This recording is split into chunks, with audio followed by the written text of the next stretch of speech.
ఒక ఆటో వెనకాల జగన్ గారి ఫోటో ఉంది.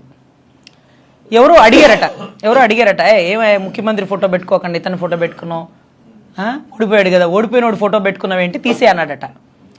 అతను చెప్తున్నాడు ఓడిపోయినోడు ఫోటో తీసేస్తాను ఎప్పుడంటే ఎవరికి వారు ఇండివిజువల్గా ఒంటరిగా ఎదురొచ్చి ఆయన ఓడించిన రోజున తీసేస్తాను ఫోటో, అప్పుడు తీసేస్తాను అన్నాడు. ఇప్పుడు మేము గెలిచినట్ట ఓడినట్ట? ఓడిపోయిన మరుగుదొడ్ల దగ్గర డబ్బులు వసూలు చేసే వ్యక్తి ఎవరు అడిగారంట, ఓడిపోయిన జగనన్న ఫోటో పెట్టుకున్నావు ఏంటి అని అడిగితే, జగనన్న అక్రమాస్తుల కేసులు, బాబాయ్ హత్య, కోడికత్తి మరియు గులకరాయి కేసు నుండి జగనన్న బయట పడేస్తే అప్పుడు తీసేస్తా అన్నట్ట. పిట్ట కథలు అందరూ చెప్తారు. మొన్నటిదాకా వైఎస్ఆర్సీపీలో పిట్ట కథలు చెప్పే శ్యామల ఒక్క ఆమె ఉండింది. ఇప్పుడు మా కన్నారాజుని కూడా తయారైందండి. మొత్తానికి ఇలా పిట్ట కథలు చెప్పడం వల్లనే వైఎస్ఆర్సీపీ సోషల్ మీడియాలో 3 లక్షలు అంటండి నెలకి జీతం.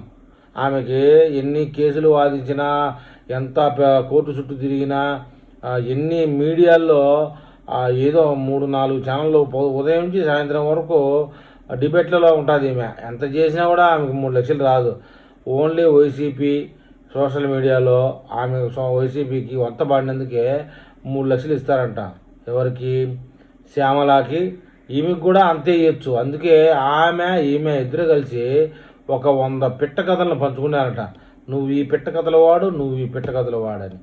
ఏమండి ఈ పిట్ట కథలు ఏమన్నా అర్థం ఉందా? వీటి వల్ల పిట్ట కథల వల్ల 11 పోయి 5-6 వచ్చినా ఆశ్చర్యం లేదు. మరి ఈ విషయంలో మన తెలుగు ప్రజలు ఏమైనా కామెంట్ చేస్తారో చూద్దాం.